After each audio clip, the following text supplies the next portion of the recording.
So today we're going to show you how to reset a fuser on a Xerox 3655.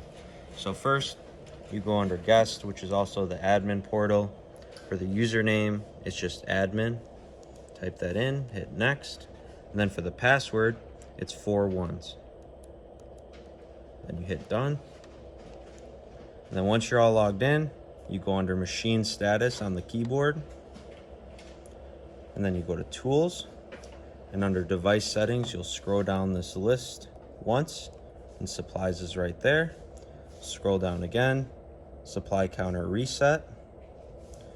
And then here you see the fuser assembly. You click on that. Then you hit reset counter. You hit reset. And that's all done. And then if you want to check to make sure it worked, you go to supplies, and right there, it's all reset.